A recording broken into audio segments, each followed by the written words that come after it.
What does it take for a king to fall? Not a bullet, not a betrayal. Sometimes all it takes is the cold, mechanical click of handcuffs closing around wrists that once commanded armies.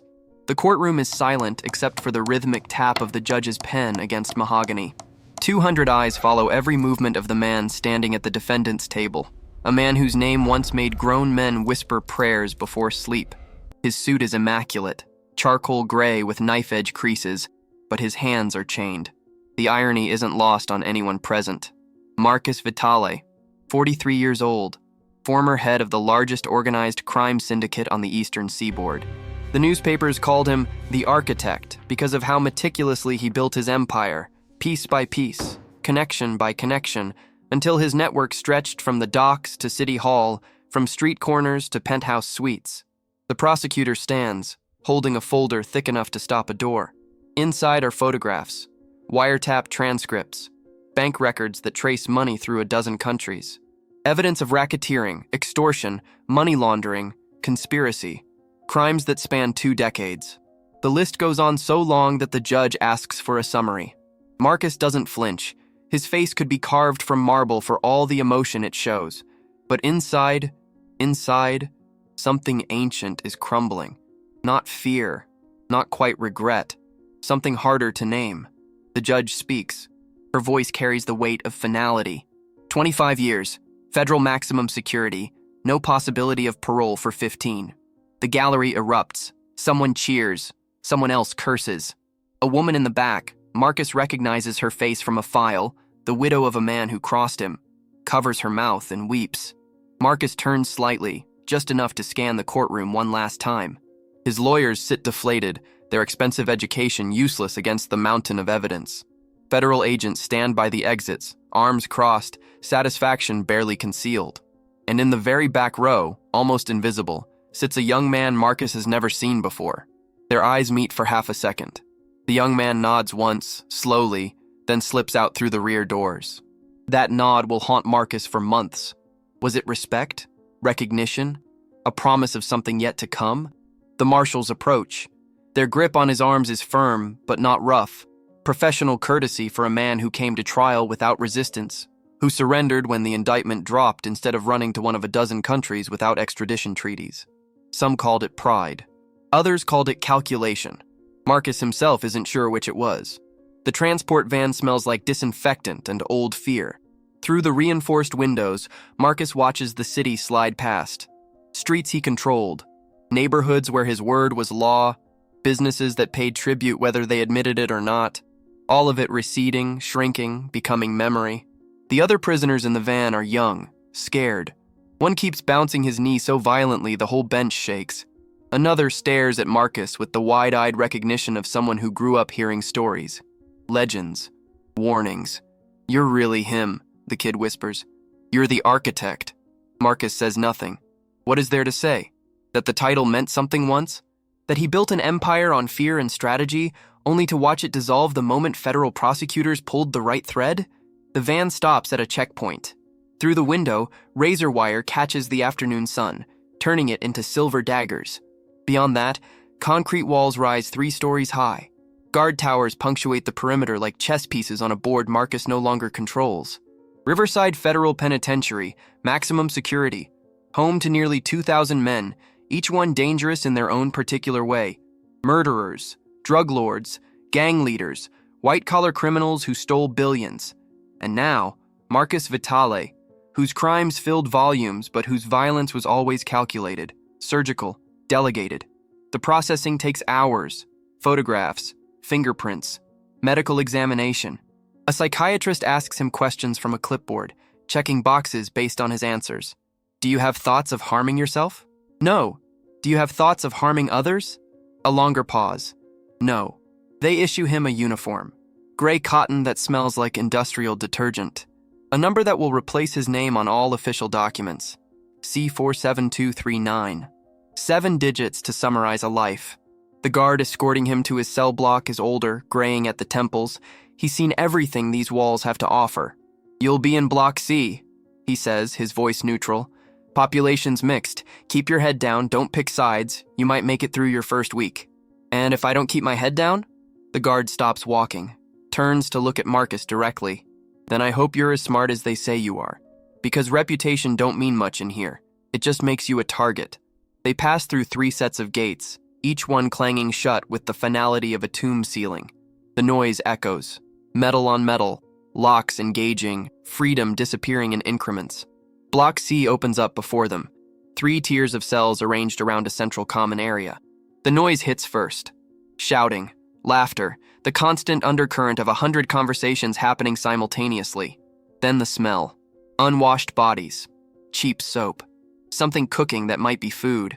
And underneath it all, the metallic tang of violence waiting to happen. Every face turns toward the new arrival. Recognition ripples through the population like wind through grass. Whispers start immediately. That's Vitale. No way. I'm telling you, that's the architect. I thought he was taller. Marcus keeps his expression neutral, but his mind is cataloging everything. Gang affiliations visible in tattoos and groupings. Hierarchies established by who sits where, who speaks first, who gets space. The ecosystem of a concrete jungle, complete with predators, prey, and the constant struggle for dominance. His cell is on the second tier, 8 by 10 feet, a metal bunk, a toilet, a sink, a small desk bolted to the wall. His cellmate is already inside, a massive man with arms covered in ink, lying on the bottom bunk with a book. The guard unlocks the cell. "Play nice," he says, then walks away. The cellmate sits up. He's even bigger standing, 6'5" at least, 300 pounds of muscle and scar tissue. His face has the weathered look of someone who's been down for years. "Marcus Vitale," the man says. Not a question, a statement. "That's right. I'm Dante. Been here 8 years. Got 12 more to go." He gestures to the top bunk. "That's yours. We get along fine as long as you remember 3 things. 1, I don't snore, so don't complain about noise. 2, I don't care who you were outside. In here, we're both just numbers. 3, he pauses. His eyes, surprisingly intelligent, study Marcus with the intensity of someone trying to read a foreign language. 3, there's a war coming, and you just walked right into the middle of it. But what Marcus doesn't know yet is that this war will force him to make a choice that contradicts everything he built his empire upon. A choice between the man he was and the man these walls will demand he become. The first night, Marcus doesn't sleep. He lies on the top bunk, eyes open, listening to the symphony of a prison after dark. Somewhere down the tier, someone is crying, soft, broken sounds that eventually fade into exhausted silence. 2 cells over, a conversation in Spanish grows heated, then stops abruptly when a guard's footsteps echo past. Further away, someone is laughing, the kind of manic edge that suggests the laughter has nothing to do with joy. Dante's breathing is steady below him. The big man fell asleep within minutes, the sleep of someone who's made peace with these walls. Marcus envies that, even as he knows he'll never achieve it. Dawn comes not with light, but with noise. A bell rings at 5:30, harsh and unforgiving. Then the cascade begins, cell doors unlocking electronically, the rush of 200 men emerging into the common area, voices rising in greeting or challenge or simple relief at another night survived. Breakfast is served in the cafeteria, a space designed to process bodies efficiently. Metal tables bolted to the floor. Trays pass through a window where kitchen workers, prisoners themselves, slop portions of something that might generously be called food, powdered eggs, toast that could double as cardboard, coffee so weak it's barely brown. Marcus takes his tray and scans the room. This is the moment that matters. Where he sits will signal everything. Allegiance, weakness, confidence, threat. Every table is a territory. Every empty seat is a question. "With me?" Dante says, not looking back to see if Marcus follows. They sit at a table near the corner. 5 other men are already there, all of them carrying the same energy as Dante. Controlled, watchful, dangerous in the way that doesn't need announcement. One is covered in Aztec tattoos. Another has scars running down the left side of his face like claw marks. The youngest can't be more than 25, but his eyes are decades older. "This is Vitale," Dante announces. "He's with us now." The man with the Aztec tattoos, Mateo, Marcus will learn, nods slowly. "The architect. Heard you ran half the East Coast." "Ran," Marcus emphasizes. "Past tense." "Past tense means nothing in here," says the scarred one, whose name is Travis. "What matters is what you can do now, what you know, what you bring to the table." Marcus understands the subtext. They're sizing him up, determining if he's an asset or a liability. In the outside world, he commanded through fear and strategy. In here, he's just another inmate trying to survive. I bring experience, Marcus says carefully. Organization, strategy. I built networks that lasted decades because I understood how to read people, how to anticipate moves, how to keep structures stable even under pressure. The young one, they call him Ghost, smirks. Yeah? Well, the structures in here ain't stable. They're about to collapse. Dante shoots him a warning look, but the damage is done. The others lean in slightly, and Marcus realizes this is a test. They're revealing something significant, gauging his reaction, deciding if he's trustworthy. Tell me, Marcus says. Travis glances around, checking for guards or unwanted ears. When he speaks, his voice is low. There are 3 main groups running things in Riverside. Us. We're independent, neutral ground. Then there's the Brotherhood. White supremacist gang controls the west side of the yard and half the drug trade. And the Reapers, started as a street gang on the outside, runs protection rackets and gambling in here. Let me guess, Marcus says. The peace is fragile. There is no peace, Mateo corrects. There's a ceasefire that's been holding for 6 months, but it's breaking down. 2 weeks ago, someone from the Brotherhood got shanked in the showers. Last week, a Reaper had battery acid thrown in his face during rec time. Retaliation is coming. Everyone knows it. The question isn't if, it's when. Marcus absorbs this, his mind automatically running scenarios. Gang warfare in a confined space. Guards who won't intervene until it's too late because they're outnumbered and underpaid. Innocent prisoners, if such a thing exists, caught in the crossfire. Blood on concrete. Escalation feeding on itself until the institution locks down and everyone suffers. And you're neutral? Marcus asks. We try to be, Dante says. But neutrality has a cost. Both sides want us to pick. Want our numbers, our connections. We're running out of ways to say no without painting targets on our backs. The cafeteria's energy shifts suddenly. Conversation doesn't stop, but it changes, becomes performative, too loud, too casual. Marcus follows Dante's gaze to see a group entering from the east entrance. 8 men, all walking with the synchronized swagger of soldiers who've trained together. Their leader is tall, lean, with a shaved head and a swastika tattooed on his neck despite the prison's rules against visible hate symbols. Keller, Travis mutters. Brotherhood's shot caller. Keller's eyes sweep the room and land on Marcus's table. He changes direction, his crew following like a shadow. The air temperature seems to drop 5 degrees. Well, well, Keller says, stopping at their table. His voice carries the flat affect of someone who's inflicted pain so often, it no longer registers as significant. The famous Marcus Vitale. Heard you just got here. Welcome to paradise. Marcus meets his gaze steadily. Appreciate the hospitality. Do you? Keller smiles, but there's nothing warm in it. See, thing about hospitality is, it comes with expectations. Reciprocity. You understand reciprocity, don't you, Marcus?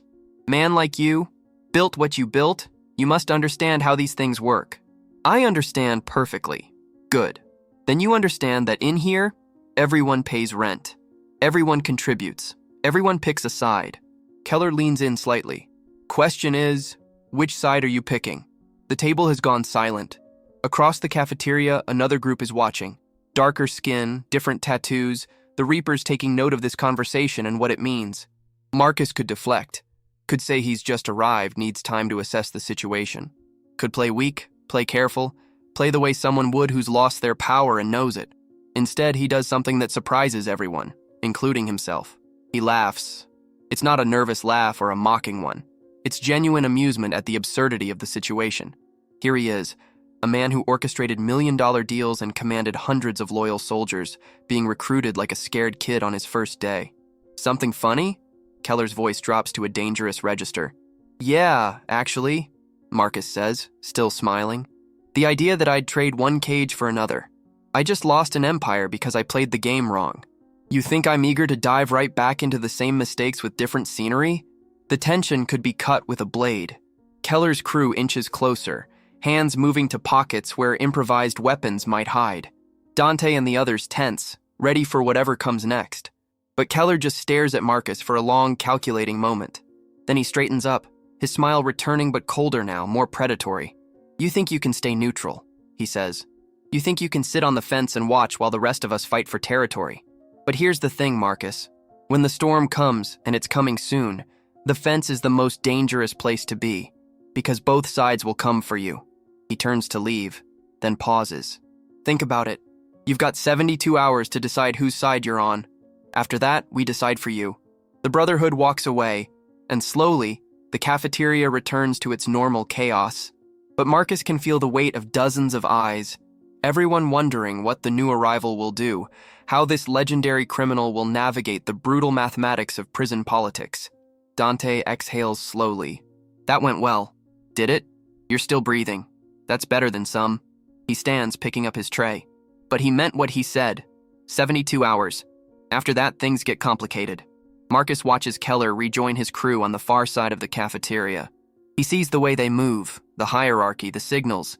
He sees the Reapers watching from their corner, making their own calculations.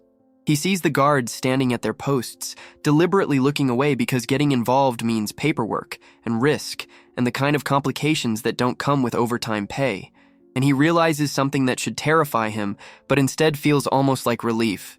He has no power here, no network, no leverage. For the first time in 25 years, Marcus Vitale is just another man trying to survive in a world he doesn't control. The question is, will he try to rebuild what he lost? Or will he finally learn to be something else entirely? But that question will have to wait, because in 71 hours and counting, a decision will be forced upon him that makes choosing sides look simple by comparison. The yard is where truth lives in Riverside. Inside the cell blocks, men wear masks. They play roles, calculate angles, measure every word against the possibility of consequence. But in the yard, 2 acres of cracked concrete surrounded by 30-foot walls, the masks slip. Here, under open sky that somehow feels more confining than any ceiling, the real hierarchies reveal themselves. Marcus walks the perimeter on his 3rd day. It's what new prisoners do, mapping the territory, learning the invisible borders that mean the difference between safety and catastrophe. Dante walks beside him, pointing out landmarks like a tour guide in hell.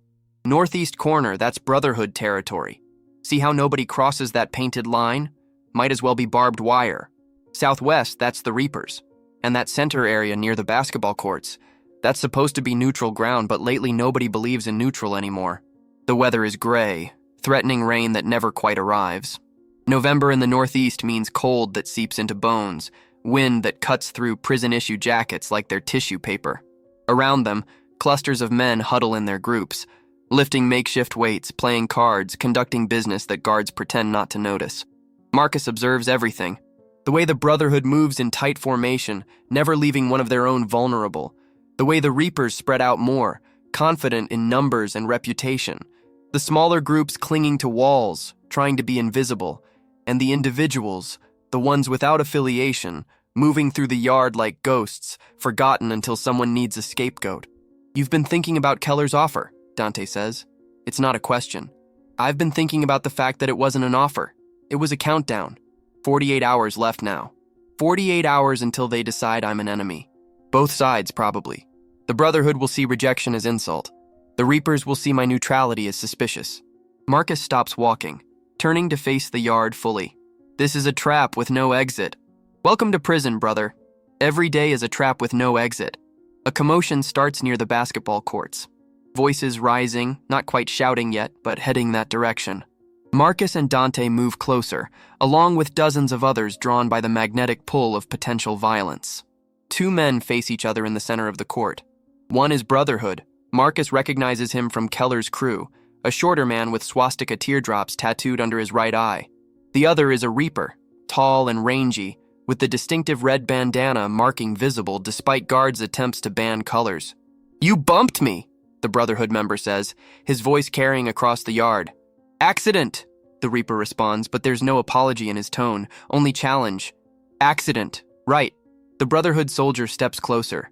Around them, men from both groups are converging, forming a circle. Funny how accidents keep happening lately. Almost like someone wants a war. The Reaper smiles, cold and sharp. "If we wanted war, you'd already be dead. It happens fast." The Brotherhood member lunges, pulling something from his waistband.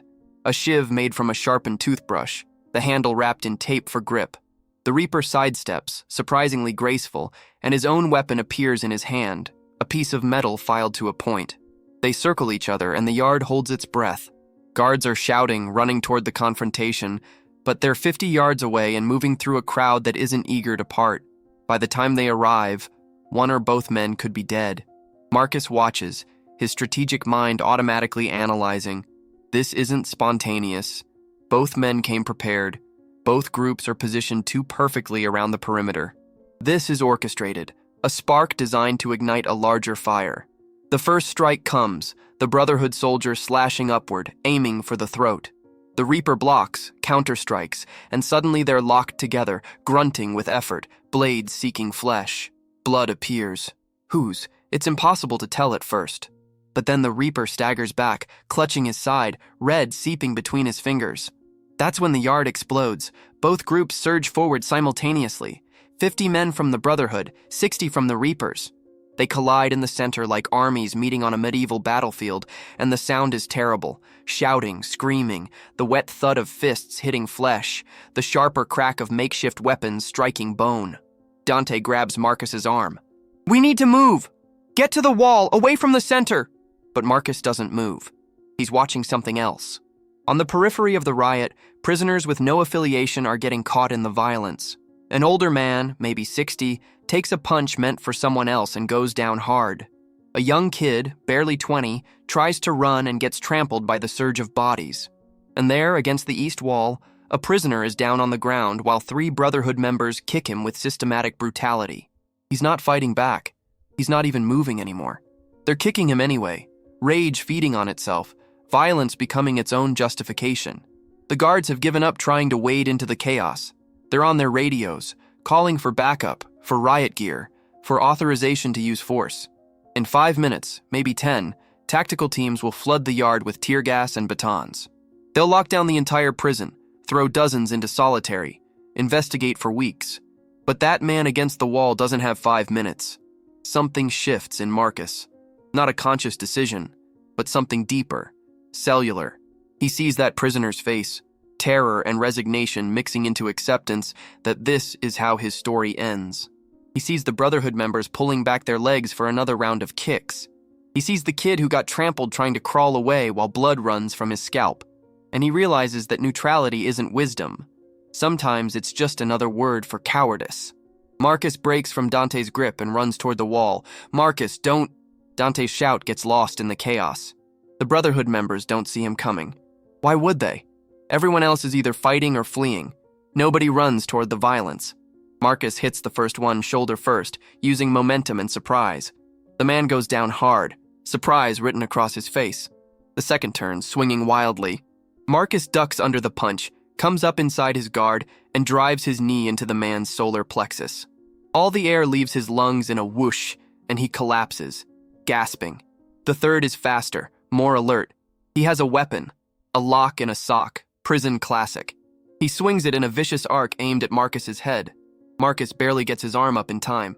The lock connects with his forearm instead of his skull, and pain explodes up his nerves like lightning. But he doesn't go down. Can't go down. Because the man on the ground is still helpless, still bleeding. And if Marcus falls now, they'll both die. The Brotherhood soldier winds up for another swing, murder in his eyes. But before he can strike, a massive hand grabs the sock from behind, yanking it from his grip. Dante has arrived, and he's not alone. Matteo and Travis are with him, and together they form a barrier between Marcus and the Brotherhood crew. "Get him up!" Dante barks at Marcus. "Now!" Marcus kneels beside the fallen prisoner. The man's face is a mess. Broken nose, split lip, one eye already swelling shut. But he's breathing. Marcus gets an arm under his shoulders, hauls him to his feet. The man can barely stand, leaning heavily against Marcus for support. "Move!" Travis shouts. They run, or something approximating it, half carrying the injured man toward the sidelines. Around them, the riot continues to rage. The Brotherhood and Reapers are fully engaged now, a brawl that's spreading like fire, consuming everything in its path. Shivs flash in the gray light. Men go down and don't get up. The concrete is slick with blood. A canister bounces across the yard, trailing white smoke. Tear gas. The tactical team has arrived. The gas spreads rapidly. burning eyes and throats. Men break apart, coughing, stumbling. The fight suddenly less important than the need to breathe. Figures in full riot gear wade into the chaos, batons rising and falling with mechanical efficiency. Marcus and the others reach the wall near the south entrance. They lower the injured man to the ground as gently as urgency allows. Medical staff are setting up a triage area, and Marcus flags down a nurse who hurries over with a first aid kit. He needs a doctor, Marcus says. Internal injuries, probably broken ribs. The nurse nods, already assessing, and 2 guards arrive with a stretcher. They load the man carefully, and as they're carrying him away, his eyes find Marcus's face. He's trying to say something, mouth moving, but no sound comes out. Still, the gratitude is clear. The recognition that someone, a stranger, stepped into hell to pull him back. Dante grabs Marcus's shoulder, spinning him around. What the hell were you thinking? You could have gotten killed. Could have gotten all of us killed. I was thinking that man didn't deserve to die for being in the wrong place, Marcus says. His forearm is throbbing where the lock connected, probably bruised to bone. I was thinking that standing aside and watching murder happen makes me complicit. Complicit? Travis laughs, but there's no humor in it. Man, where do you think you are? This is prison. People die. That's how it works. Maybe, Marcus says. Or maybe it works that way because everyone believes it has to. The yard is clearing now. Guards forcing prisoners toward the cell blocks at gunpoint. The riot is over, leaving behind wounded men, bloodstains, and questions that will take weeks to untangle. Investigations will happen. Charges will be filed. Sentences will be extended. And in the end, nothing will really change. Or will it? Because as Marcus walks back toward his cell, arm throbbing, lungs still burning from tear gas, he notices something. Prisoners are looking at him differently. Not with fear the way they looked at the architect. Not with calculation, wondering what he can do for them. With something else. Something he hasn't seen directed at him in years. Respect. But what Marcus doesn't realize yet is that his intervention hasn't made him safer. It's painted a target on his back so large that both the Brotherhood and the Reapers are now asking the same question. Who is Marcus Vitale really, and whose side is he on? Solitary confinement is a cage inside a cage. Marcus sits on the concrete slab that serves as a bed, his back against the wall, counting the hours by the changes in light filtering through a ventilation slot 8 feet above his head. 23 hours a day in a space 6 feet by 8. 1 hour for a shower and a walk in a cage barely larger than his cell. No human contact except for the guards who slide his meals through a slot in the door. They put him here 3 days ago. Not as punishment, technically, but as protective custody, while the administration investigates the riot. That's the official story. The truth is simpler. They don't know what to do with him. The Brotherhood wants him dead for interfering. The Reapers want to recruit him, because anyone who fights the Brotherhood is potentially useful, and the administration is terrified that Marcus Vitale, legendary criminal mastermind, is somehow orchestrating something they can't see yet. So they isolated him, put him somewhere he can't cause trouble, can't make alliances, can't do anything except sit in silence and think. And Marcus thinks. He thinks about the man he pulled from under those boots, whose name he still doesn't know. He thinks about the look in that man's eyes, gratitude mixed with confusion, as if kindness was a language he'd forgotten how to understand. He thinks about Dante's words. People die. That's how it works. Is that really how it works? Or is that just what everyone tells themselves to justify doing nothing? The isolation is supposed to break him. That's what solitary does. Strips away the distractions, the noise, the constant stimulus that keeps the mind occupied. Leaves a man alone with himself, with his thoughts, with the accumulated weight of every choice he's ever made. Some prisoners crack in days, others last weeks. The strong ones adapt, find ways to occupy their minds, create routines that give structure to the formless hours. Marcus has spent 25 years building structures. This should be familiar territory. But something is different now. Something fundamental has shifted. In the outside world, during his decades running the syndicate, Marcus rarely had time for introspection. There was always the next deal, the next threat, the next opportunity to exploit. His mind moved at the speed of survival, constantly calculating angles, reading people, staying 3 moves ahead of competition and law enforcement alike. Reflection was a luxury he couldn't afford. Here, in this concrete box, there's nothing but reflection. He thinks about how he built his empire. the alliances he forged and broke, the people he hurt. Not directly, he rarely got his hands dirty, but through chains of consequence that stretched from his decisions to their suffering. He told himself it was business, told himself that in the world he inhabited, mercy was weakness and compassion was suicide. He believed it too, had to believe it, because the alternative was admitting that he'd spent his adult life causing harm for profit. But that man in the yard, the one being kicked to death for no reason, except that violence needed an outlet. What business was that? What strategic purpose did it serve? None. It was just cruelty feeding on itself, and Marcus stepped into it anyway. Chose to help, knowing it might cost him everything. Why? The question haunts him through the endless hours. He had nothing to gain. His intervention earned him enemies, landed him in solitary, damaged the careful neutrality he was trying to maintain.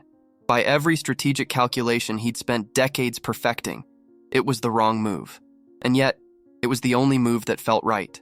On the fourth day, the slot in his door opens. A face appears. Not a guard this time, but someone else. Dark eyes, graying hair, the collar of a chaplain's uniform visible. Marcus Vitale? I'm Father Dominic. I work with prisoners here. May I come in? Do I have a choice? You always have a choice, even in here. The door opens.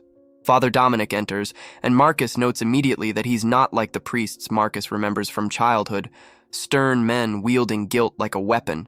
This man moves with a quiet confidence, the kind that comes from years of walking into darkness without fear. He sits on the floor, back against the opposite wall, making himself vulnerable, creating equality in a space designed for hierarchy. I heard what you did in the yard, the chaplain says. Pulled Rodriguez from under the Brotherhood's boots. Probably saved his life. So that's his name. Rodriguez. How is he? 3 broken ribs, punctured lung, concussion, but alive. Recovering in the medical ward. Father Dominic pauses. He asked about you. Wanted to know why you helped him. I told him I'd ask. What did you tell him when you didn't get an answer? A slight smile. I told him that sometimes the reasons we do good things are complicated. That maybe you're still figuring it out yourself. Marcus says nothing, but the accuracy of the statement lands like a punch. Can I tell you what I see? The chaplain continues. I see a man who spent decades building something that hurt people, who convinced himself it was necessary, who buried his conscience so deep he forgot it existed. And then one day, in a prison yard, he saw someone suffering and couldn't look away anymore. Couldn't make the calculations add up to walking past. So he acted, and now he's sitting in solitary trying to understand what that means about who he is. The silence stretches. Outside, far away, voices echo through the corridors. Normal prison sounds, somehow made distant and alien by the concrete surrounding them. I don't need a confessor, Marcus finally says. I'm not here to take your confession. I'm here because I've seen what happens to men in solitary. They either break or they crystallize. Breaking means you come out smaller, harder, more damaged. Crystallizing means you come out clearer about who you are and who you want to be. Father Dominic leans forward slightly. The question is, which version of Marcus Vitale walks out of this cell? Maybe neither. Maybe I just survive and go back to keeping my head down. You don't believe that. If you did, you wouldn't have run into the riot.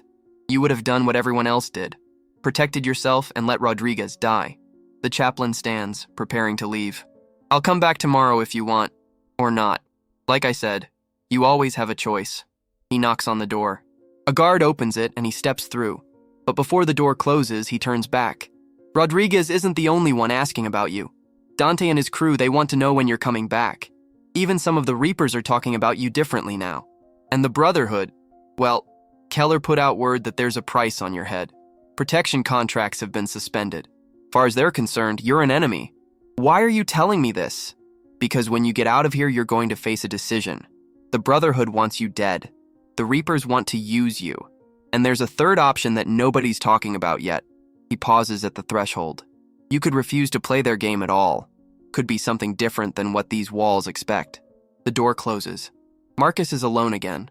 But the solitude feels different now. Less like punishment, more like preparation. He lies back on the concrete slab, staring at the ceiling. Somewhere above him, maybe 100 feet, maybe a mile, distance is hard to judge from inside. There's sky. Real sky with clouds and birds and weather that doesn't care about concrete and razor wire. Marcus closes his eyes and makes a decision. When he walks out of this cell, he's not going back to being the architect. That man is dead, buried under the rubble of a collapsed empire and a 25-year sentence. But he's not going to be just another prisoner either, playing the same violent games with different stakes. He's going to be something else. What that means exactly, he's not sure yet. But for the first time in decades, Marcus Vitale feels something he thought he'd lost forever: purpose. On the 7th day, the door opens. A guard stands there, expression neutral. "Pack your things, Vitale. You're being moved back to general population." Marcus stands, his muscles stiff from days of minimal movement. He has no things to pack. Everything he owns fits in his pockets. He follows the guard through the corridors, each locked door opening and closing behind them. They pass through checkpoints, under cameras, past other guards who watch him with wary eyes. The notorious Marcus Vitale finally returning to the wolves' den. When they reach Block C, the guard pauses before opening the final door. "Word of advice? Watch your back. A lot of people been waiting for you to come back." "I know. And you're going back anyway?" Marcus thinks about Rodriguez in the medical ward, about Dante and the others who risked themselves in the riot, about Father Dominic's question. Which version of himself will walk out of that cell? "I am." The guard shakes his head. Whether in disbelief or respect, it's impossible to tell, and opens the door. The common area falls silent as Marcus steps through. Conversations stop mid-sentence. Card games pause. Every eye turns toward him, and Marcus can feel the weight of expectations, curiosities, threats, and possibilities, all focused on this single moment. Dante is there, sitting at their usual table. He stands slowly, and the relief on his face is genuine. "Welcome back, brother." But before Marcus can respond, before he can take another step into his new reality, someone else moves. Keller emerges from the Brotherhood's corner, flanked by 4 of his crew. His face is calm, but his eyes promise violence. "Well," Keller says, his voice carrying across the silent common area, "look who decided to come back from his vacation. We've been waiting for you, Marcus. We need to have a conversation about respect, about consequences, about what happens when people forget their place." Every prisoner in the block watches, waiting to see how this plays out, waiting to see if the legend is real, or if Marcus Vitale is just another convict about to learn that reputation means nothing against numbers and blades. And in that moment, Marcus realizes that everything he's about to become will be determined not by what he says, but by what he does in the next 60 seconds. Marcus doesn't move toward Keller, doesn't retreat either. He simply stands there, balanced, centered, watching the Brotherhood leader with the same calm attention he once gave to federal prosecutors during interrogations. "You're right," Marcus says, his voice carrying across the silent common area. "We do need to talk about respect." Keller's eyes narrow. He expected defiance or fear, not agreement. "That so?" "Respect." Marcus continues, taking 2 steps forward. "Isn't something you demand. It's not something you beat into people. Real respect, the kind that lasts, the kind that means something, is earned through actions, not threats. You think saving one pathetic—" "I think," Marcus interrupts, and his voice has shifted now, carrying the authority of someone who commanded hundreds, "that you're smart enough to know the difference between fear and respect. Fear is temporary. Fear requires constant maintenance, constant violence, constant reminders of who holds the power. But respect sustains itself." The Brotherhood crew shifts, hands moving toward weapons hidden in waistbands and pockets. But Keller raises one hand, stopping them. He's listening now, curious despite himself. "What happened in the yard wasn't about choosing sides," Marcus says. "It was about refusing to watch someone die when I could stop it. You want to kill me for that? Fine. But before you do, ask yourself what that teaches everyone watching right now." He gestures to the prisoners lining the tiers, all of them transfixed by this confrontation. That the Brotherhood murders people for showing compassion? That you're so insecure in your power that one man's conscience threatens your entire structure? The silence is absolute. No one breathes. Keller's jaw clenches. "You think you can lecture me? You think your fancy words change anything?" "I think words are all we have in here that can't be taken away," Marcus says. "I think if you're going to run an organization in this place for more than another month before it collapses into chaos, you need to understand the difference between ruling through terror and leading through respect." For 5 seconds, maybe 10, the common area balances on a knife's edge. Keller could give the signal. His crew would attack. Marcus would fight, Dante and the others would join in, and within minutes another riot would consume Block C. But something in Keller's expression shifts. Not softening exactly, more like recalculation. He's a survivor, someone who's navigated these walls long enough to recognize a truth when he hears it, even from an enemy. You got balls, Vitale. Stupid balls, but balls. He steps back, his crew relaxing fractionally. This isn't over. But today I'm going to think about what you said, and you're going to stay out of my way while I think. He turns and walks back to his corner. The tension doesn't disappear, but it changes form, from immediate violence to suspended threat. The common area slowly resumes its normal chaos, conversations restarting, the moment passing into the mythology of prison stories that will be retold and embellished for months. Dante exhales slowly. Did that just happen? I have no idea, Marcus admits. His heart is pounding, adrenaline flooding his system. But I meant every word. Over the next week, something unexpected begins. It starts small.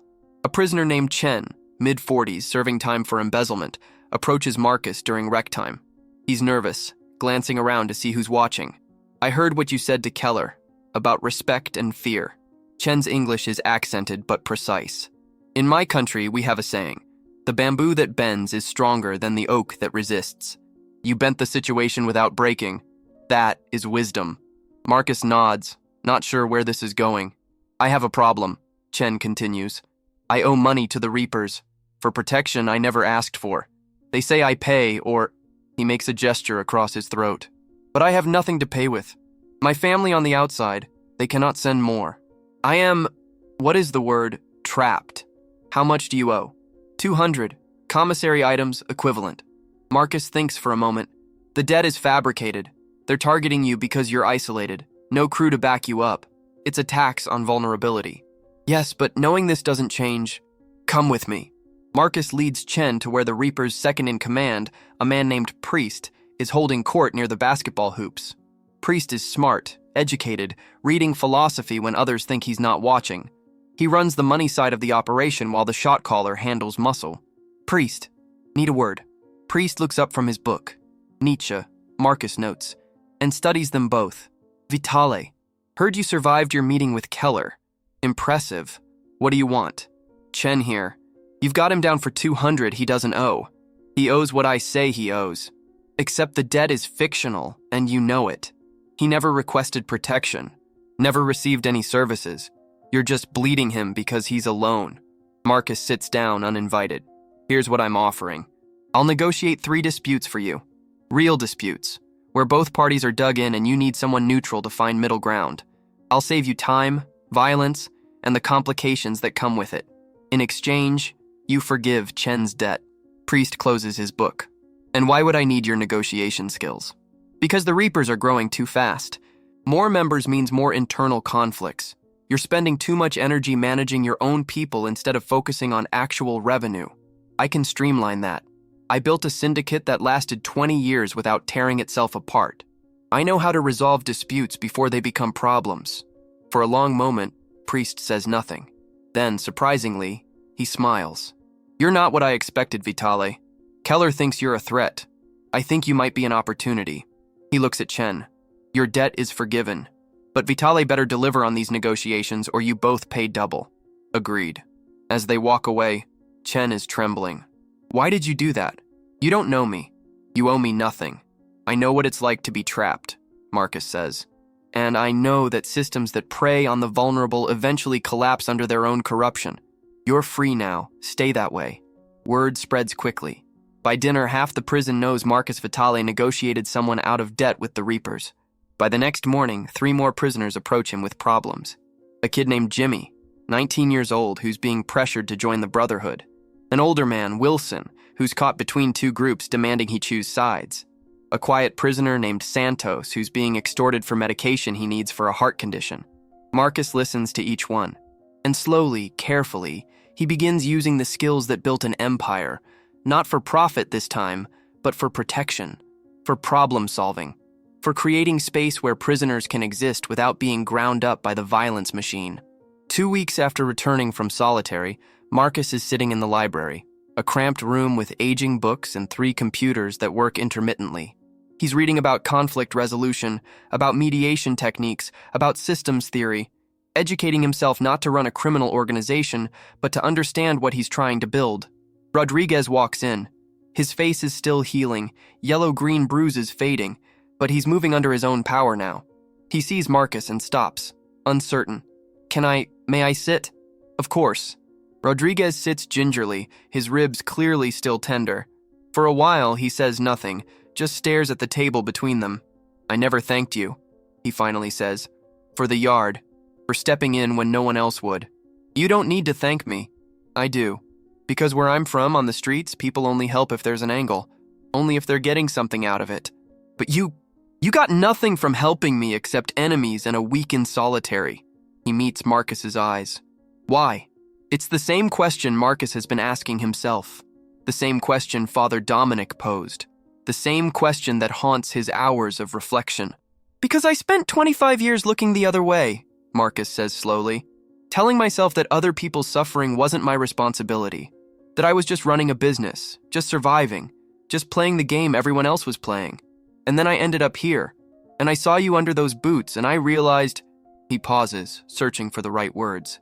I realized that looking away makes me complicit, that choosing not to act is still a choice. Rodriguez nods slowly. My little brother, he's 12. Smart kid, wants to be an engineer. I'm in here for dealing, trying to make money to keep him in school. When those guys were kicking me, all I could think about was that I'd never see him graduate, never see him escape the neighborhood that swallowed me. You'll see him graduate, Marcus says. You've got how long left? 4 years. Then you've got 4 years to become someone he can be proud of. Not someone who survived prison, but someone who came out better than they went in. Marcus leans forward. Can you read? Yeah, of course. I mean really read. Comprehension, analysis, the kind of reading that opens up worlds. Rodriguez hesitates. I mean, I got through high school. Barely. There are GED programs here, college courses if you qualify, resources that most prisoners don't use because they're too busy surviving. Marcus taps the book in front of him. You want your brother to have a role model? Become one. Use these 4 years to educate yourself, to prepare for what comes after. Don't just serve time. Transform it. Something shifts in Rodriguez's expression. Hope, maybe. Or possibility. You'd help me? With the education thing? I'd help you. And I'd help anyone else who wants to use their time here for something other than violence and survival. Over the following weeks, something remarkable happens. Rodriguez isn't the only one. Jimmy, the kid being pressured by the Brotherhood, starts attending the library sessions. Wilson, the older man caught between groups, brings legal questions. He's trying to appeal his conviction but doesn't understand the paperwork. Santos, the one being extorted for medication, turns out to have been a teacher on the outside. He starts helping others with basic literacy. Marcus finds himself at the center of something he never intended to create. An informal group of prisoners who gather in the library, in the yard, in quiet corners of the common area. They study. They debate. They help each other navigate the system's bureaucracy. They create a space where strength isn't measured by violence, but by knowledge and mutual support. Even Dante starts attending. Never thought I'd see the day, he admits, struggling through a book on political philosophy. The architect running a damn book club in prison. It's not a book club, Marcus says. I know what it is. Dante sets the book down. It's what you said to Keller. Building respect instead of fear. Creating something that sustains itself instead of eating itself alive. I'm watching you build a different kind of organization, brother. One that doesn't need violence to survive. Not everyone approves. The Brotherhood sees it as weakness. Some of the Reapers view it with suspicion. But others, the ones tired of the constant warfare, the ones who came to prison for mistakes rather than lifestyle, the ones who still believe they might have a future beyond these walls, they gravitate toward what Marcus is offering. 3 months after the riot, Father Dominic finds Marcus in the library, surrounded by books and prisoners working on their GED materials. I heard from the warden, the chaplain says. Wanted to know what you're doing if it's a security threat. And I told him you're doing what we should have been doing all along, teaching people they're more than their worst choices. Father Dominic smiles. He wasn't sure if that was reassuring or concerning, but he's willing to watch and see where it goes. As the chaplain leaves, Marcus looks around the library. At Rodriguez, reading slowly but steadily through a history text. At Jimmy, writing an essay about his mother. At Santos, explaining grammar to a prisoner who never learned to read properly. At Dante, frowning in concentration over philosophy. This is what leadership actually looks like, Marcus realizes. Not commanding through fear, not manipulating through strategy, but creating conditions where people can become better versions of themselves. And in a maximum security prison, surrounded by razor wire and concrete, Marcus Vitale is finally learning what it means to build something worth building. But not everyone is ready to accept this transformation, and in the shadows, forces are gathering that will test whether Marcus's new philosophy can survive when confronted with the brutal reality of men who profit from chaos. The thing about peace is that it makes some people nervous. Violence has a predictable economy. Protection rackets, drug distribution, gambling operations, they all function smoothly when everyone understands their role in the ecosystem. Guards look the other way for their cut. Gang leaders maintain territories. Prisoners pay taxes to survive. The system perpetuates itself through fear and necessity. But what Marcus is building threatens that balance. It starts with small disruptions. Prisoners who would normally pay protection money are spending their commissary funds on books instead. Young inmates who would be recruited into gangs are attending study sessions. Disputes that would escalate into violence are being resolved through negotiation. The Brotherhood's revenue is down 15%. The Reapers are losing members to what they mockingly call Vitale's Sunday School, and Keller is running out of patience. Marcus sees it coming. He's been watching the patterns, reading the signs. The Brotherhood has been holding more meetings, their body language tense, aggressive. Keller himself has been making more appearances in the common areas, reasserting dominance, reminding everyone that he's still the most dangerous man in Block C. It's a Tuesday morning when things come to a head. Marcus is in the library with 7 others, Rodriguez, Jimmy, Santos, an older man named Fletcher who's learning to read at 62, and 3 newer participants. They're discussing a book about the civil rights movement, drawing parallels between the tactics of nonviolent resistance and surviving in prison without joining violent groups. The door slams open. Keller walks in with 4 of his crew, their presence immediately poisoning the air with threat. Well, Keller says, his voice dripping with contempt. The professor is holding class. How touching, how noble. He walks slowly around the table, examining each prisoner like specimens in a lab. You know what I see here? I see sheep. Weak men hiding behind books because they're too scared to handle real prison. We're just studying, Jimmy says, his voice shaking slightly. We're not bothering anyone. Not bothering anyone? Keller laughs, cold and sharp. You're bothering me, kid. See, you were supposed to join us 2 months ago. We had an understanding. But instead, you're sitting here reading about dead preachers and peace marches. He leans down, his face inches from Jimmy's. There's no peace in here, only power, and you're on the wrong side of it. Marcus stands slowly, drawing Keller's attention. You want to have this conversation? Fine, let's have it. But these men don't need to be here for it. Actually, they do, because this conversation is about them, about what happens when prisoners forget their place, forget who runs things, forget that all this enlightenment bullshit you're selling is just another con. Keller turns to face Marcus fully. You're dangerous, Vitale. Not because you're violent. We can handle violent. You're dangerous because you're making people believe they have choices, that they can opt out of the system, that they don't need protection. Maybe they don't.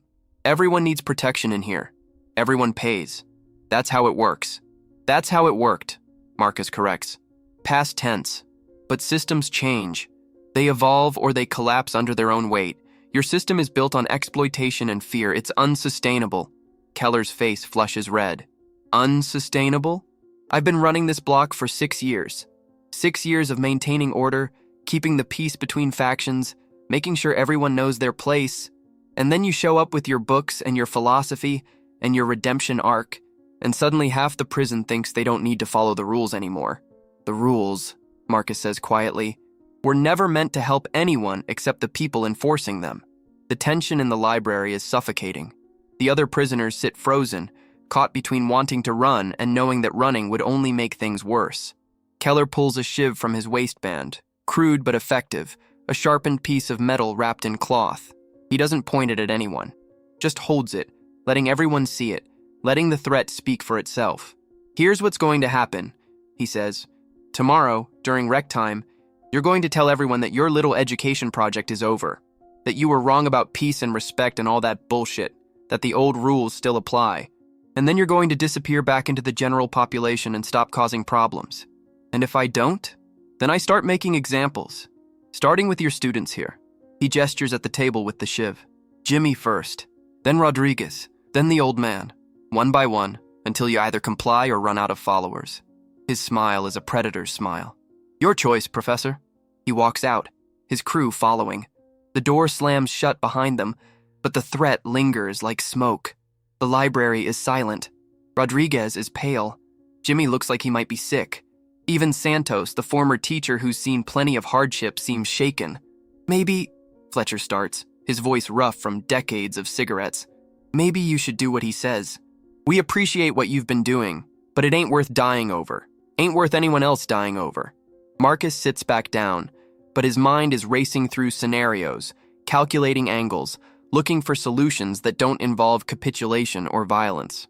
No, he says finally. No, we're not stopping. We're not going back.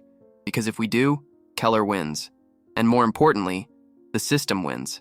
The idea that violence and fear are the only currencies that matter, that wins. And I'm tired of that idea winning. But he'll kill us, Jimmy says, and he's not being dramatic. It's a statement of fact. Maybe. Or maybe we're approaching this wrong. Keller thinks this is about territory, about control, about competing systems. But it's not. It's about something he can't fight with violence. Marcus leans forward.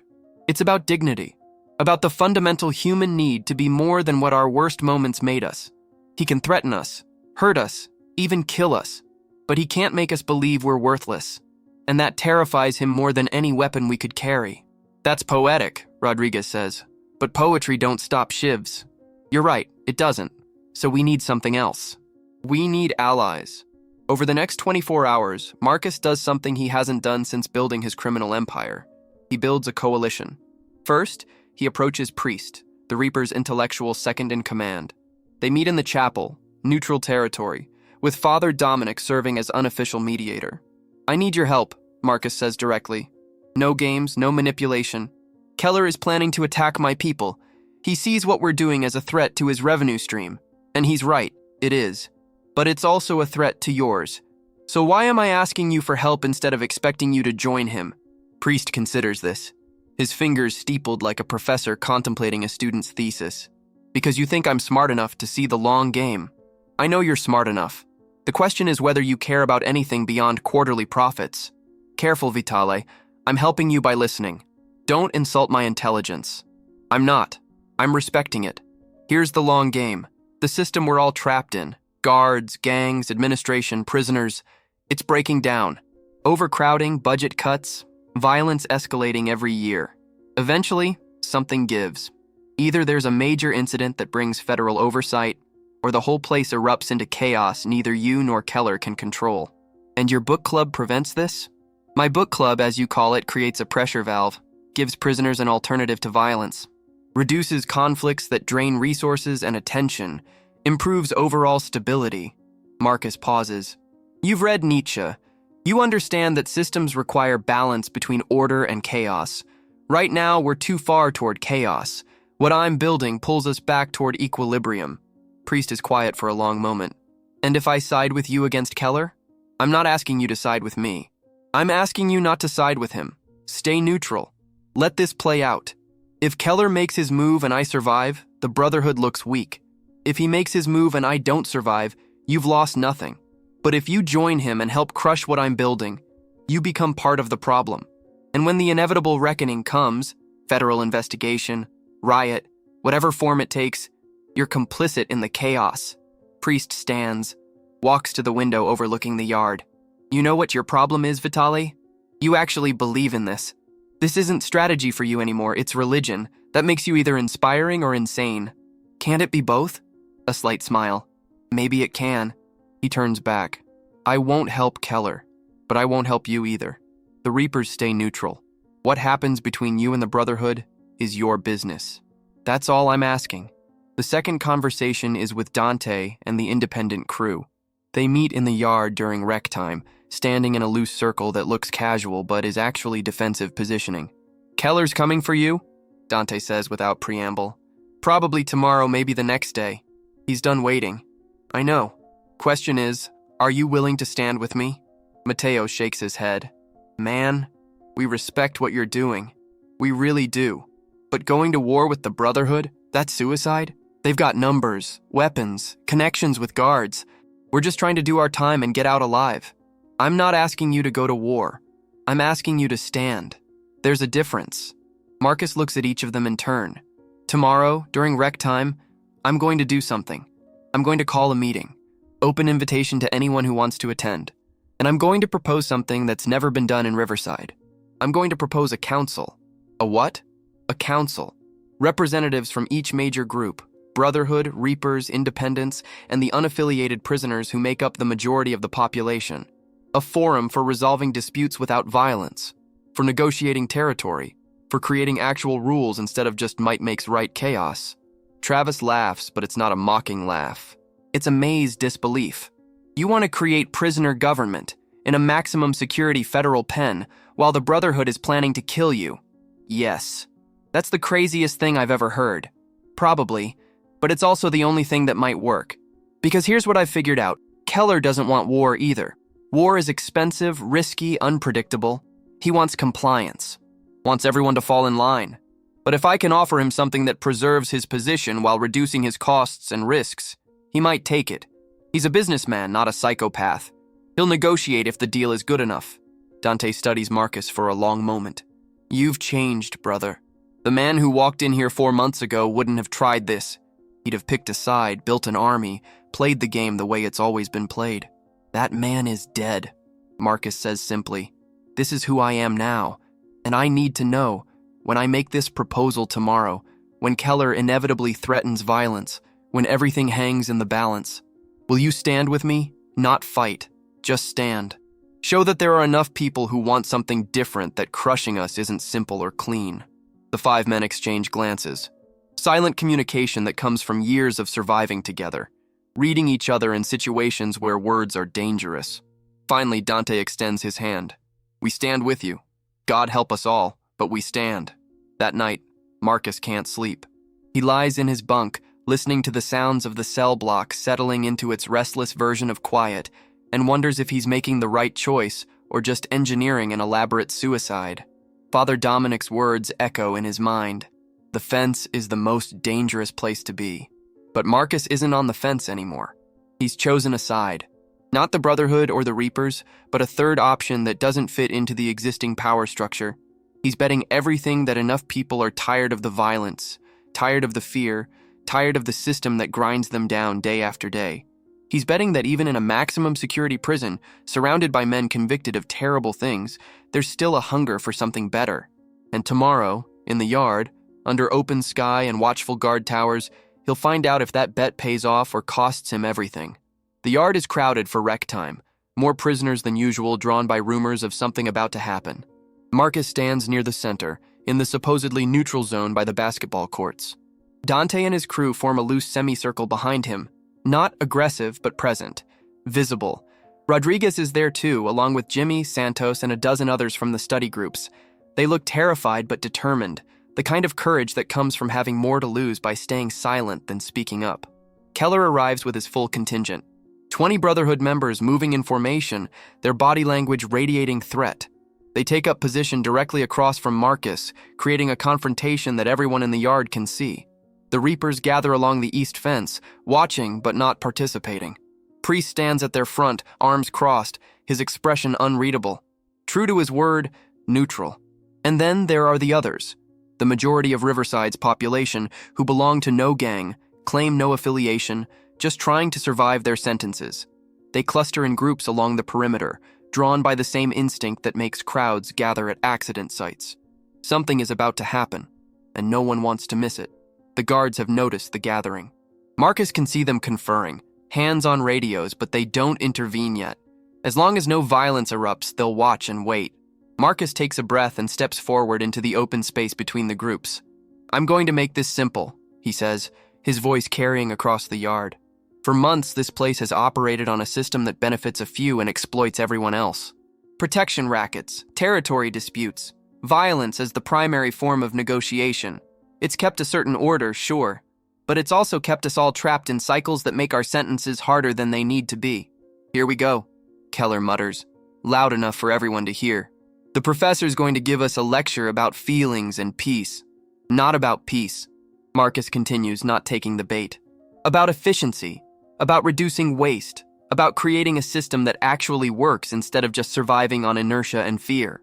He turns slowly, addressing the entire yard now, not just Keller.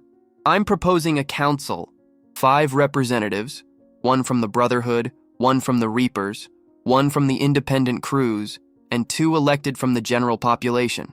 This council mediates disputes, negotiates territory, establishes rules that everyone agrees to follow.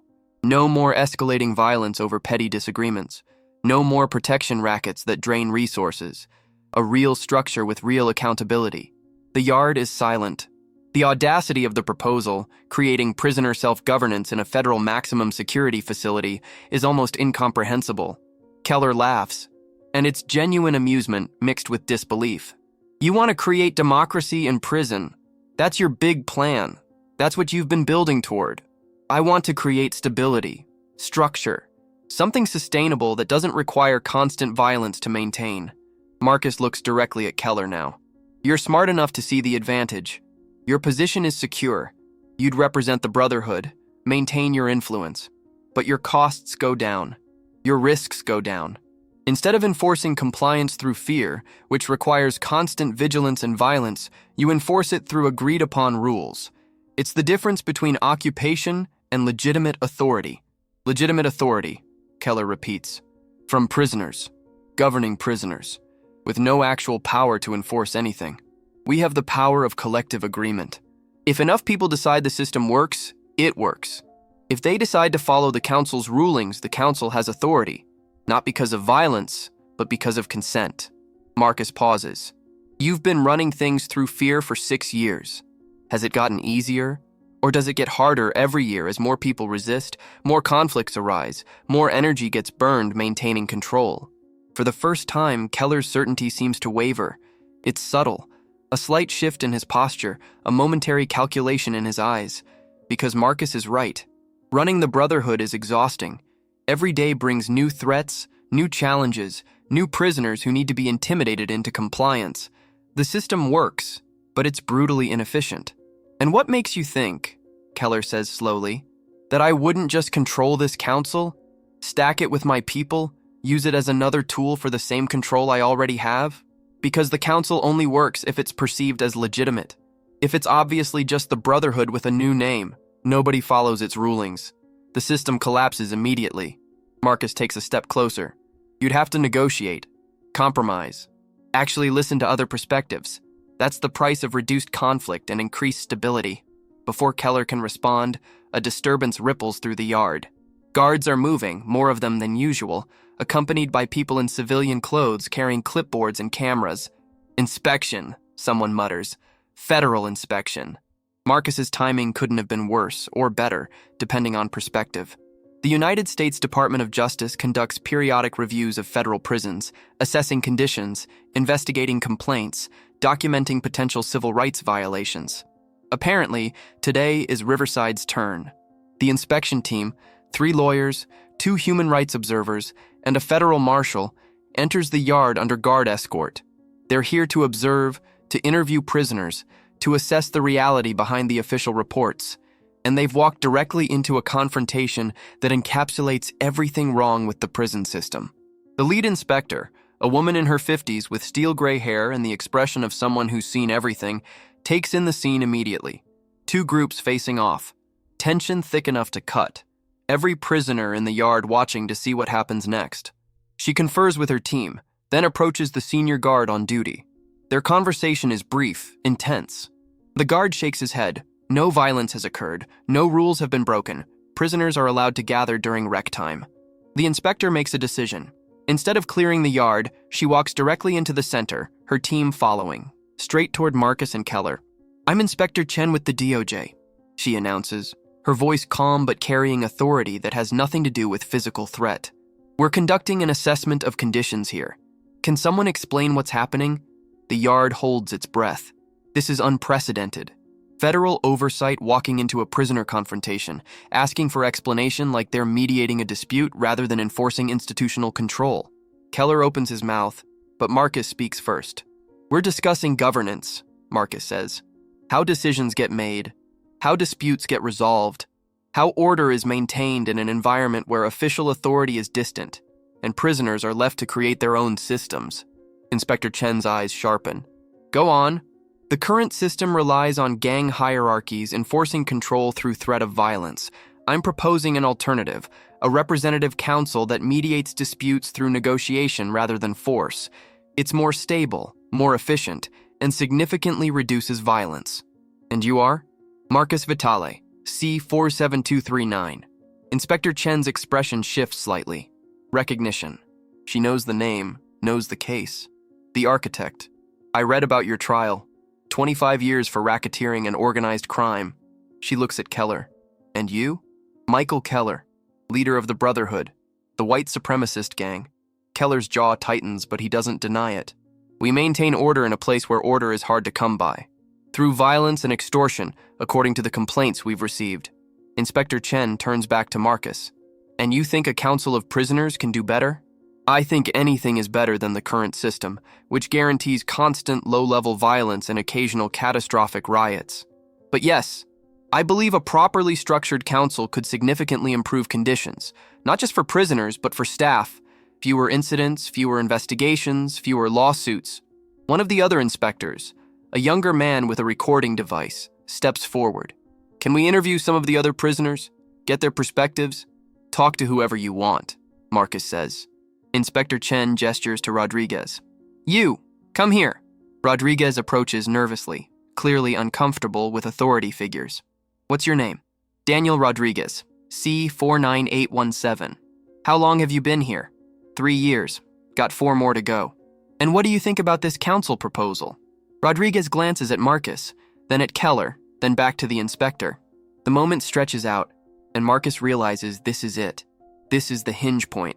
If Rodriguez says the wrong thing, supports the status quo out of fear, the entire proposal collapses. I think, Rodriguez says slowly, finding his words, that I've spent 3 years being scared. Scared of the gangs, scared of other prisoners, scared that I'd die here and never see my little brother graduate. And then a few months ago, this man, he gestures to Marcus. He saved my life. Pulled me out from under the Brotherhood when they were kicking me to death during a riot. He didn't know me. Didn't owe me anything, but he did it anyway. His voice grows stronger. Since then, I've been part of his study group, learning, reading, trying to be better than I was. And you know what? For the first time since I got here, I'm not scared every single day, because I'm part of something that isn't about violence. That's about actually helping each other survive this place with some dignity and tact. Inspector Chen makes notes on her clipboard. And this council, you think it would work? I think it's worth trying. Because what we have now sure isn't working. She interviews others. Jimmy, who talks about being pressured to join gangs and finding an alternative in the study groups. Santos, the former teacher, who describes the hunger for education among prisoners who've been written off as beyond redemption. Fletcher, the 62-year-old learning to read, who says simply, I got 10 years left. I'd like to spend them becoming someone my grandkids don't have to be ashamed of. But it's when she turns to a reaper, a man named Marcus hasn't interacted with, someone from the general population of that gang, that something unexpected happens. What about you? Inspector Chen asks. What's your perspective on the current system?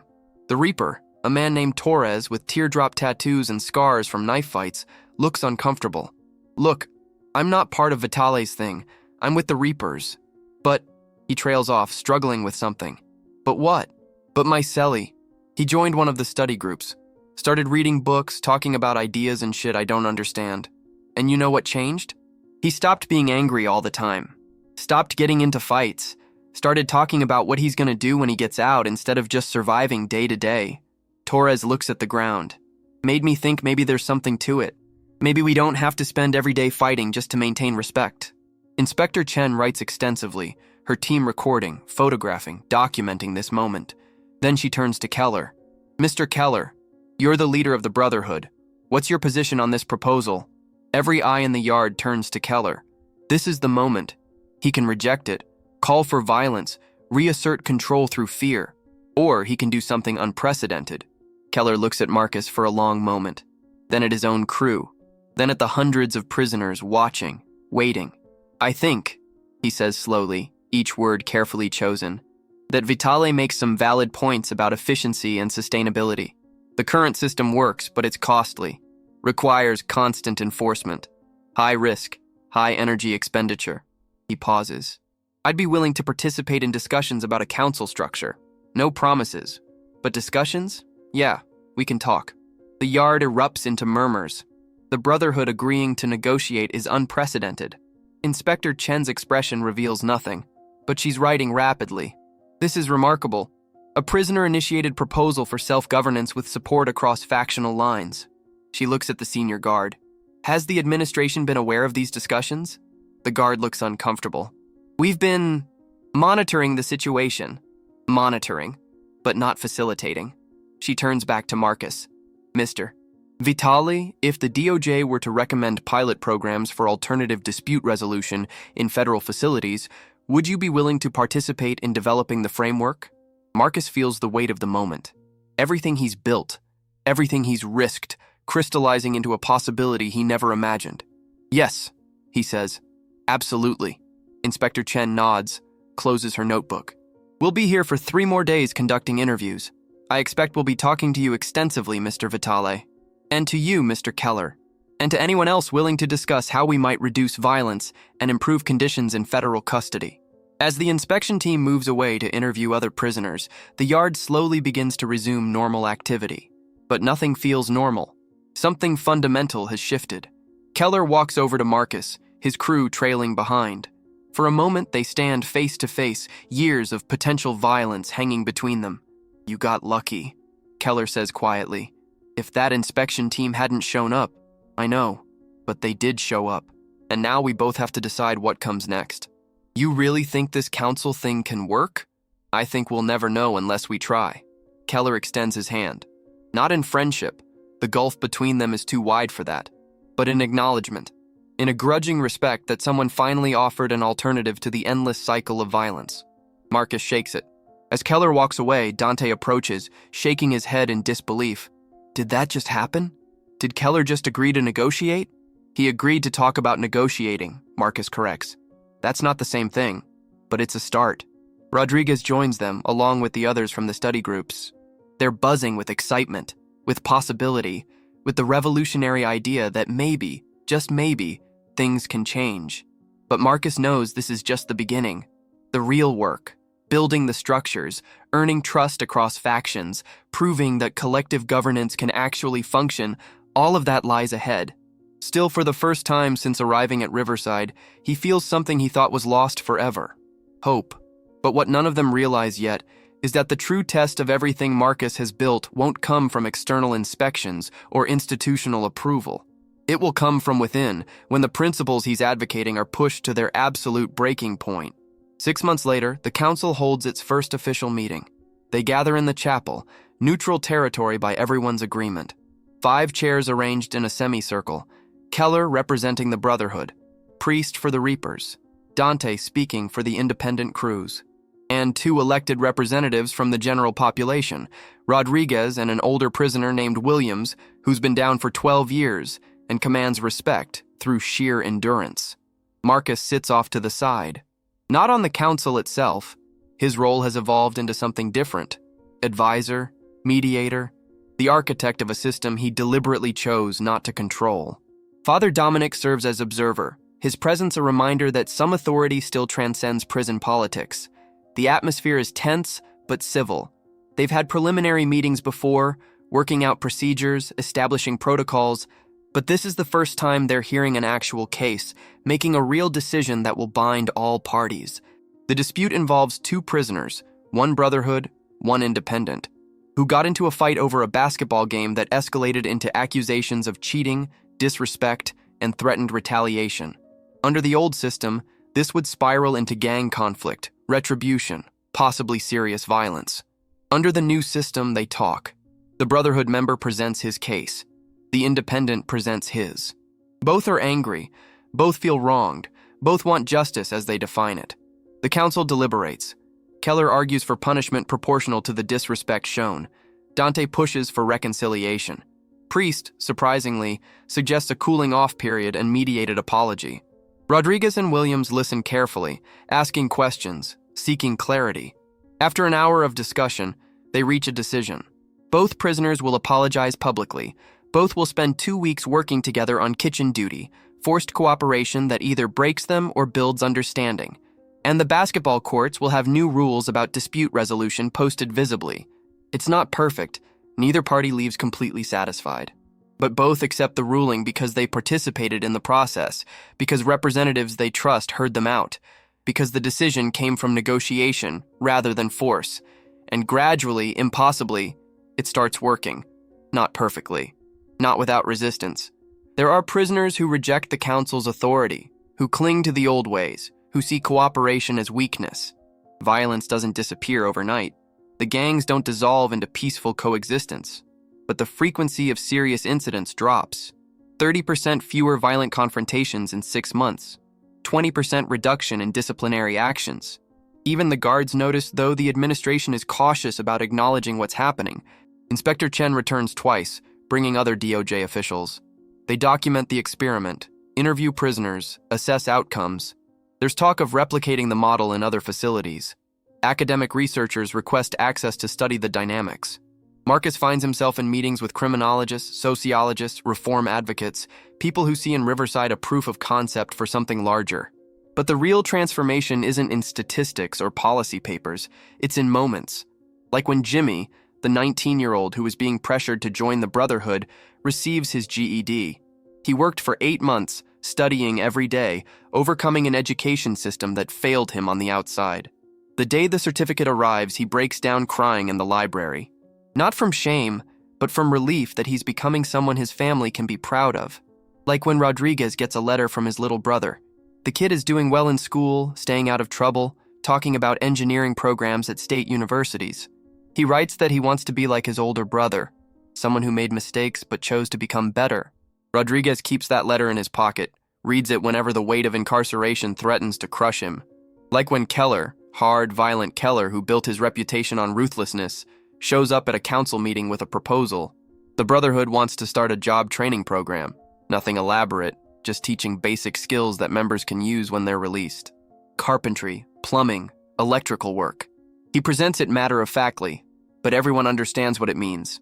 He's thinking about futures, not just survival. Marcus watches these transformations with something approaching awe. He didn't create them.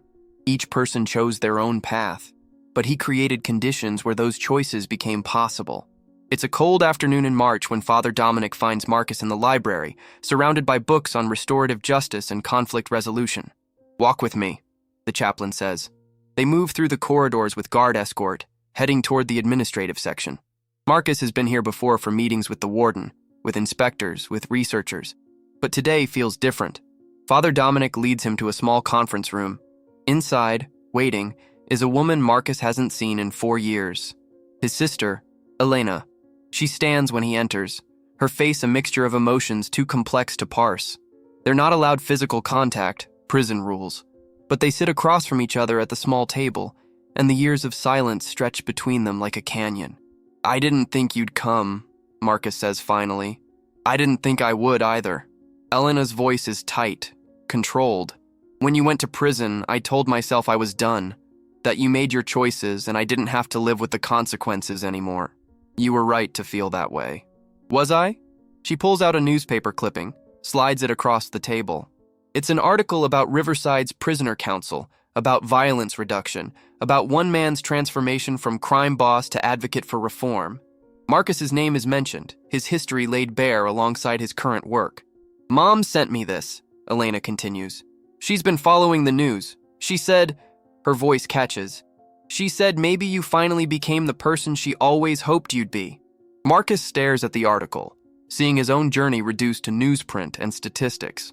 "I destroyed people's lives, Elena. For 25 years, I built an empire on exploitation and fear. Running a council and teaching GED classes doesn't erase that. No, it doesn't, but it matters anyway." She leans forward. "Do you remember when we were kids? You were always the one standing up for people who couldn't defend themselves. You got into more fights protecting other kids than you ever did over your own pride. I watched you grow up into someone completely different, someone I didn't recognize, and I grieved for the brother I lost. What are you saying? I'm saying that reading about what you're doing here, seeing that you're trying to be something other than what you became. She wipes her eyes. It doesn't fix the past, but it gives me hope for the future. My future. Because I've spent 4 years believing that people are just who they are, that change is impossible, that my brother was gone forever. And if I'm wrong about that, if people can actually transform, then maybe I don't have to carry this anger forever.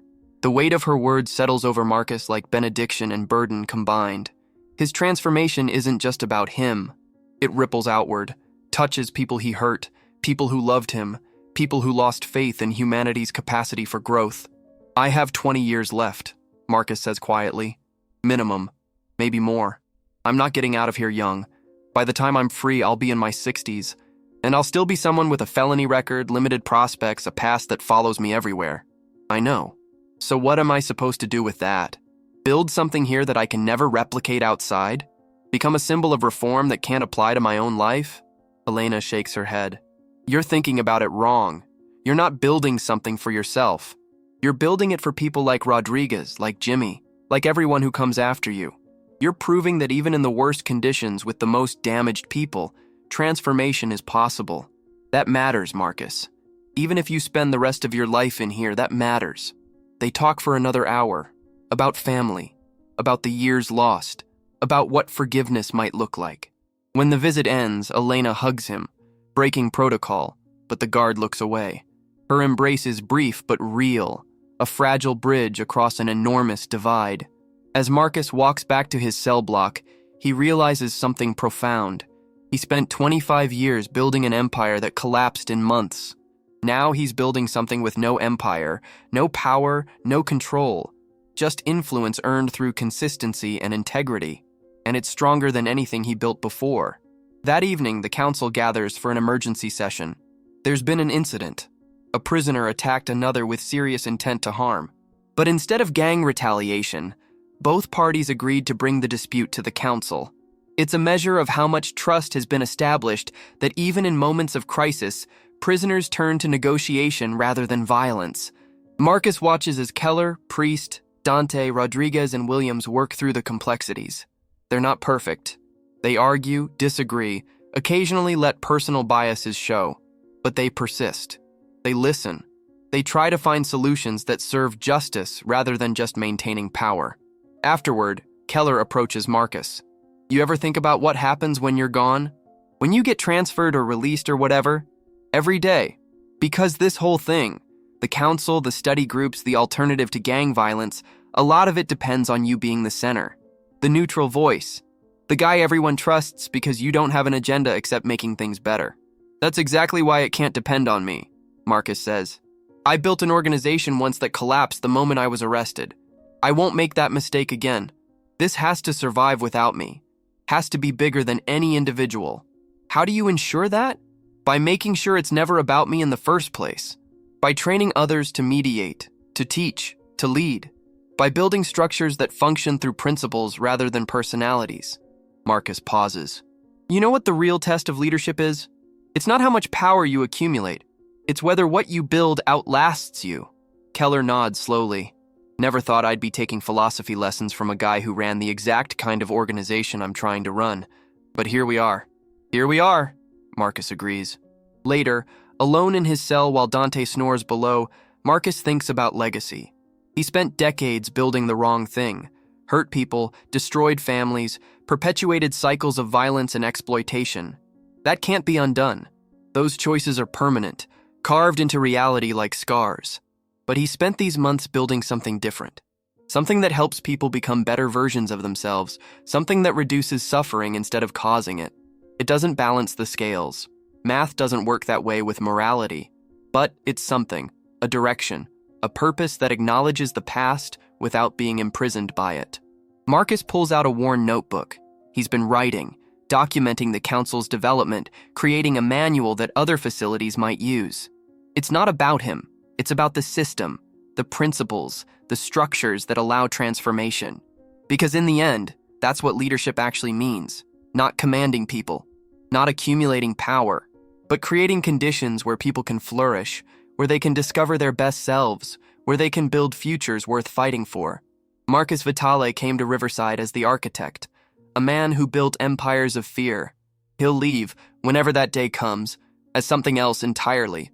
Not a saint, not redeemed, not absolved of the harm he caused, but a man who learned finally what it means to build something worth building. A man who discovered that true leadership isn't about the bars that confine us, but about what we choose to become despite them. The work continues. The council meets. The study groups grow. Disputes get resolved through conversation instead of violence. And slowly, impossibly, a maximum security prison becomes a laboratory for proving that transformation is always possible, that no one is beyond growth, beyond change, beyond the fundamental human capacity to become better. Even here. Especially here. Because if it can happen in Riverside, surrounded by concrete and razor wire, and men convicted of terrible things, then maybe, just maybe, it can happen anywhere. So, before we close this story, take a moment to reflect on your own capacity for transformation, on the choices that define who you become, on the difference between building empires of fear and creating communities of growth. If this story moved you, if it challenged your assumptions about leadership, redemption, and human potential, share it with someone who needs to hear it today. Share your thoughts in the comments about what real leadership means to you, about moments when you've seen transformation happen in impossible circumstances. Because Marcus's story isn't really about prison. It's about the walls we all build, internal and external, and our power to tear them down, brick by brick, choice by choice, day by day. The question isn't whether transformation is possible. The question is whether we're brave enough to attempt it.